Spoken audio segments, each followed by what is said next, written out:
Warriors Fast Break on HBC TV 25 is brought to you by Jefferson Pub and Grill. Meet me at the levee for fabulous food and drinks at Jefferson Pub and Grill. Come check out their great nightly specials and limited time offer menu. Jefferson Pub and Grill.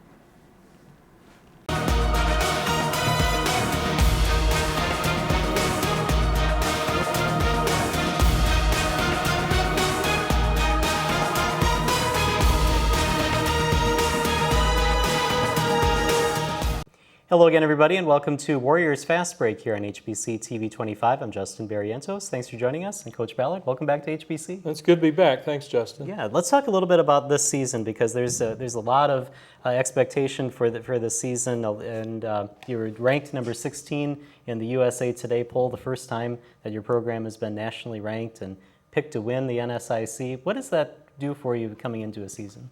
Well, it puts a big bullseye target on the front of us, for sure.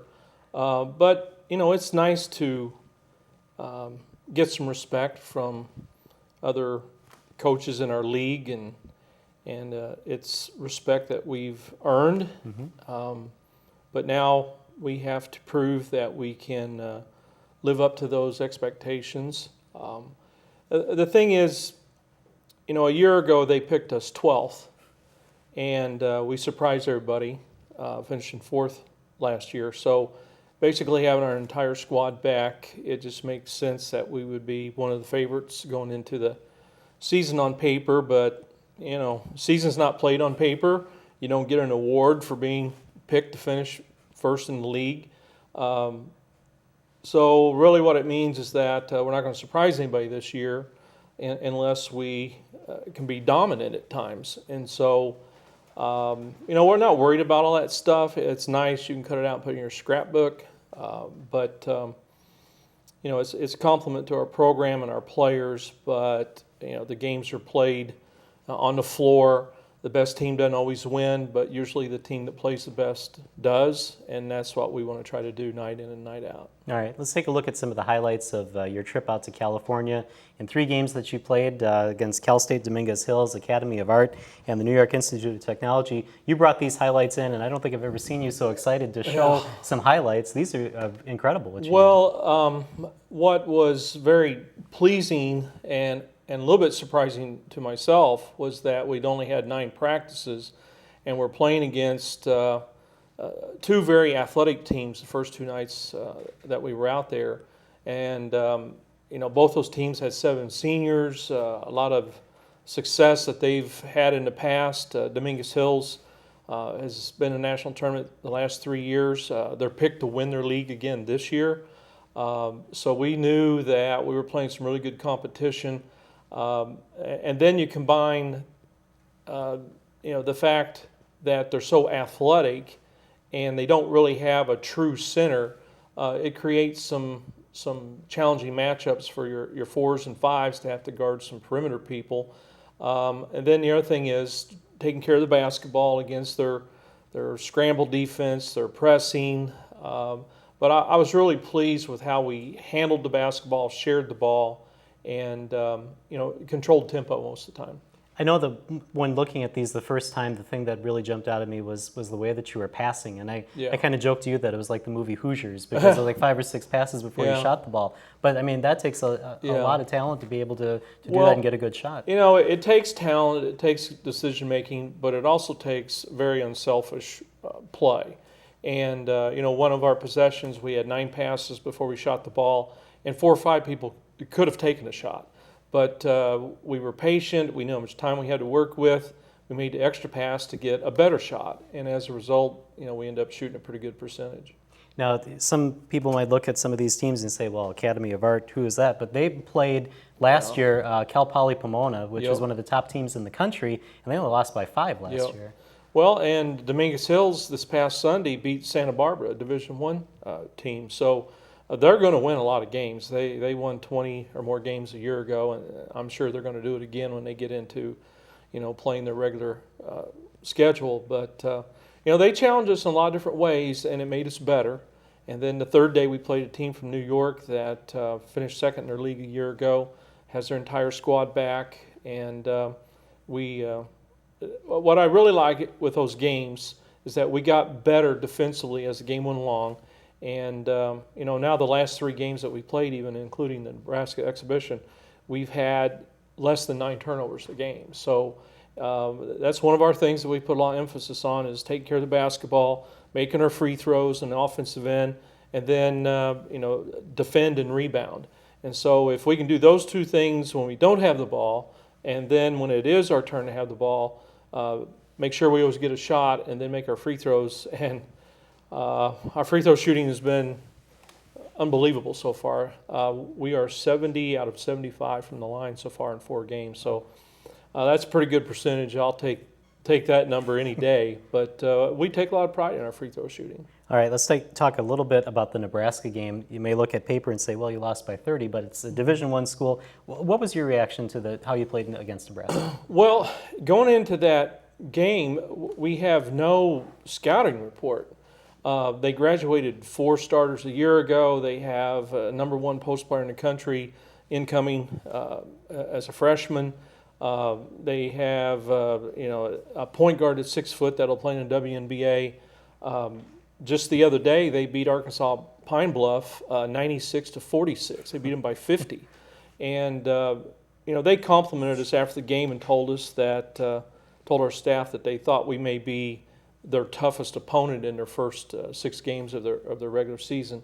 So that was nice, but we had trouble rebounding with them because of their size, and we didn't get physical enough on the boards. We played that game without Alexis Foley. She was gone to her sister's wedding that weekend. So we had a lot of challenges to deal with, but after we played the first quarter, we made some adjustments, especially offensively, and we put 66 points up on the board. And yeah, it ended up 30, but honestly, at the end of the third quarter, it's 11. With 5 minutes to go, it's 19. And, we played everybody in the last 5 minutes, and it kind of ballooned on us a little bit. But, we competed really well. And it made us aware of some things we need to work on. It challenged us with the rebounding side of things. But we only had 8 turnovers. We made 9 out of 10 from the free throw line.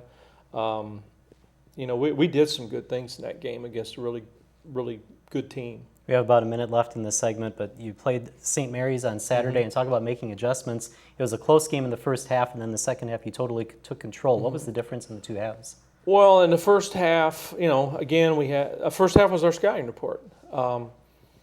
They hadn't played any scrimmages or exhibition games so far, and they've got a new coach. They've got, they've had some turnover personnel-wise, so we really didn't know what to expect. But we did a good job of adjusting the second half and taking away their 3-point shot opportunities to try to make them put it on the floor.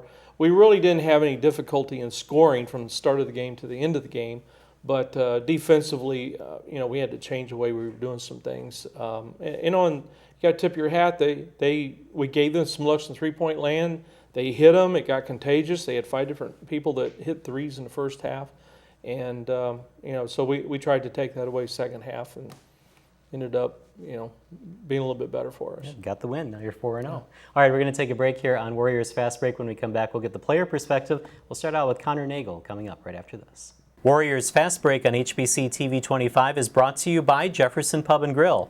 Meet me at the levee for fabulous food and drinks at Jefferson Pub and Grill. Come check out their great nightly specials and limited time offer menu. Jefferson Pub and Grill. Tune in for the Sports Buzz every Tuesday at 5:30 as a panel of local sports journalists tackle the hottest topics on everything from local high school and collegiate sports to regional discussion about the Twins, Brewers, Vikings, and Packers. With the Power Play Fantasy Football Challenge to the Rant of the Week and NFL Pick'em, the Sports Buzz is fast-paced and sure to entertain. That's new episodes of the Sports Buzz every Tuesday at 5:30 with replays only on HBC TV 25. Join HBC Sports' Extra Point one-camera coverage of high school football and soccer throughout the fall, presented by Lewiston Auto. In addition to our Football Night Crew broadcasts, Extra Point will bring you 8 games from the gridiron and 9 games from the pitch. For the full slate of games, simply visit hbci.com/sports to find out when your team will be on the field. That's Extra Point coverage of HBC Sports presented by Lewiston Auto, all fall, only on TV 25.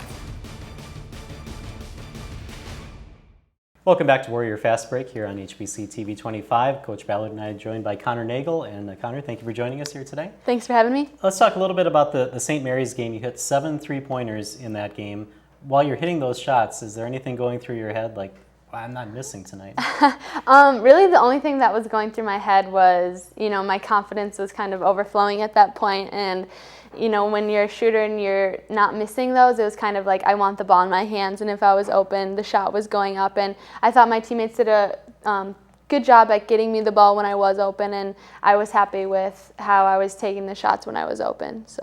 And Coach, what's your thought when you're seeing her hit all those 3-point shots?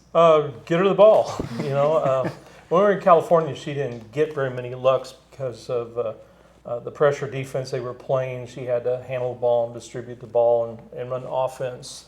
So it was fun for her to get her turn at some good looks at the basket. And,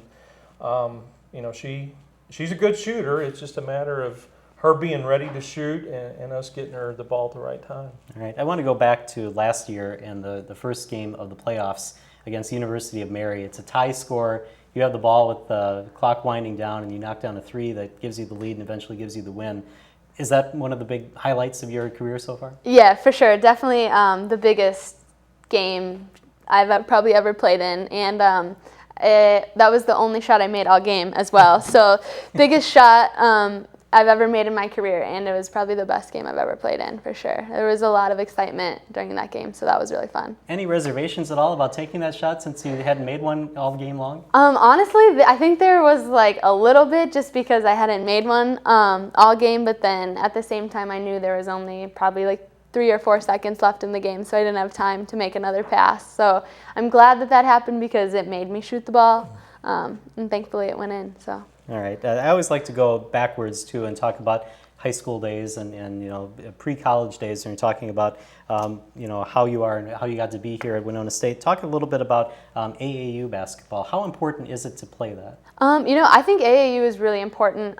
It taught me a lot of things. First, how to work with people who you're not familiar with growing up, and when you come to college, you aren't used to being around these people, and so I think that taught me a lot of how to get to know people and work with people, as well as getting used to being coached from someone else that you haven't been brought up, and I think that helped a lot in the sense of being coachable, and I think that's one of the things that was always pushed when I was younger is you need to be a coachable player, and I've never been a coach, but I think that's important to be someone who a coach can give you direction and you can take that, and so I think that's one of the best things I took from AAU. You played for the Minnesota Fury, and in your league or even with that team, there are a lot of other players that went to the NSIC. So does that kind of help you to have played with some of your opponents or even know what they're going to be doing? Yeah, I think so for sure. And it's fun when we go and play those teams who, they're old teammates because it's fun to kind of bring back a rival in a sense, and you always feel like you know a little bit more about them than,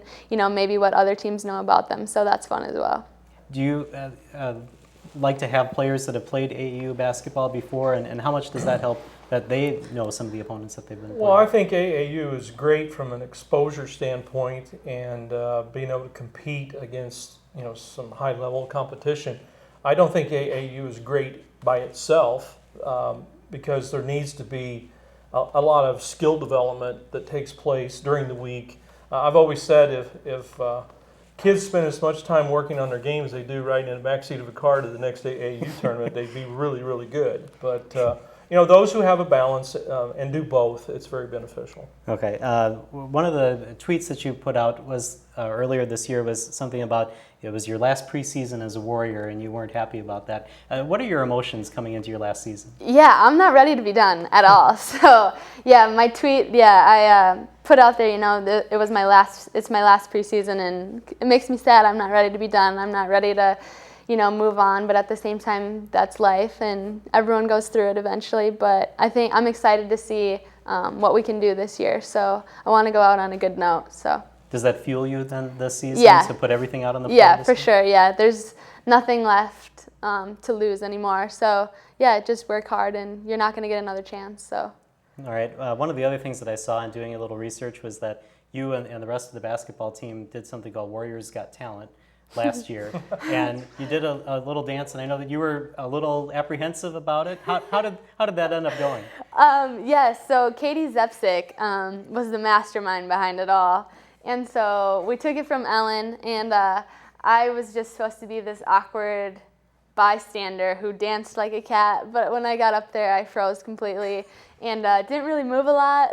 She looked really awkward, yeah.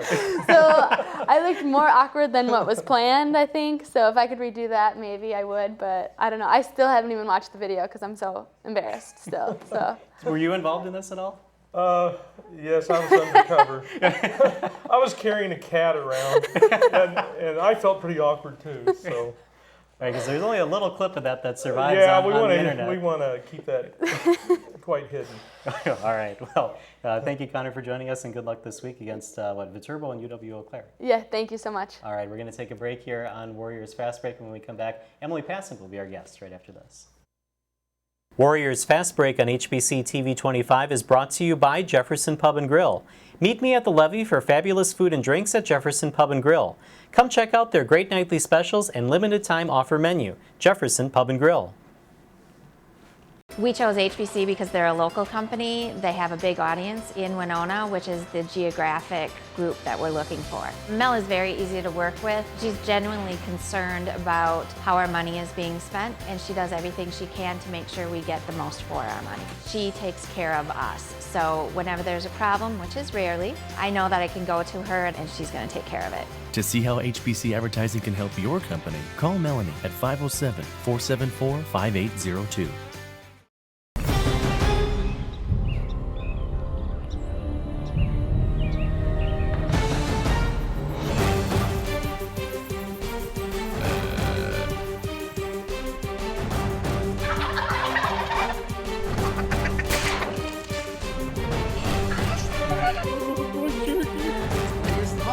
Look at the brows on that.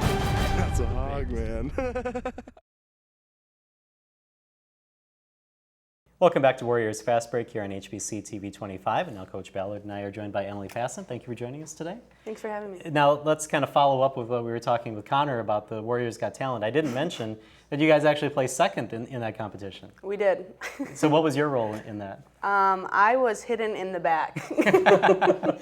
Was it a good experience for you? It was a lot of fun. Mm-hmm. Yeah. And it was for a good cause. So for us to raise almost $1,500 as an athletic department for Make-A-Wish, that's awesome. Very good. And is that something that they're going to do again this It year? is. It is. It'll be in February again. So it should be fun. It's in the process. Okay. We don't know what we're doing yet. Are there any hidden talents on the basketball team that maybe you'll showcase this year? Well, talent can mean different things to different people. What people don't understand, or what I learned from this whole experience, you got to remember, we were on the road that Friday and Saturday before the competition was on Monday, and that's when I learned that I was going to have a part in it. Okay. We practiced all the way home from Duluth on the bus. And then Sunday, they called another practice up at McAllen Gym. We all had to be there Sunday afternoon to practice again. I mean, it's like, wow, this is pretty intense. So to finish second without any talent was pretty remarkable. Maybe you should have filmed it on the bus instead than just had them play it. No, that would have needed to be edited. Right. Emily, let's talk a little bit about you and your senior year coming up as well. Any emotion coming in with the senior year? I think it's the cliche bittersweet, and it's crazy that it's already here. It's sad that it's here, but it's exciting, and for us to have such a tight-knit group and talented group that we get to play with, I think it makes for a pretty awesome senior year. Let's talk a little bit about what we were talking about in the very first segment with Coach Ballard, and that you guys are picked first in the NSIC. You have a national ranking. How does that feel as a player? It's pretty awesome. It's something special to be a part of, and like Coach says, the sport's not played on paper, and so we really haven't proved anything yet. We've had some really good games, and we've shown that we have a lot of potential, but we still have a lot to work on, and it's still early season, but I think we have a little bit of a target on our back, which makes it a little bit fun. It's going to hold us accountable to the standards that we know we should be held accountable to. So we have to bring it every game because everyone else is going to bring their best game against us, and so it's important that we show up every night. Okay, So. let's go backwards for you too. You went to Chippewa Falls High School. I want to talk about 2011. It was a championship game for the Big Rivers Conference. You played Eau Claire North. You ended up scoring 31 points in that game. Talk about that game a little bit, and what were some of your emotions in that game? That was a long time ago, but it was a really fun game. I think Eau Claire North was one of my favorite teams to play. I knew a lot of the girls closer on Eau Claire North just with playing volleyball and soccer, and so it was a fun game. And just my senior year, I don't know, it was one of those games where the basket felt pretty big, and you want the ball in your hands. So we ended up losing by 2, but it was a fun game. Yeah.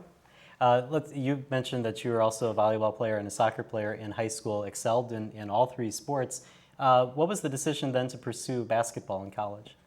I think it just kind of fell right into place. I went to UW-Madison my freshman year and ended up not just being a normal student, and then got in contact with Coach Ballard in the spring, and kind of, long story short, ended up being, Coach said I could have a position if I wanted it, so it just seemed like the right move, and where I am now, it really was. So it's been a lot of fun, and it's kind of, I don't think it was a choosing which sport, it was just, this is what happened, and this was the right thing to do.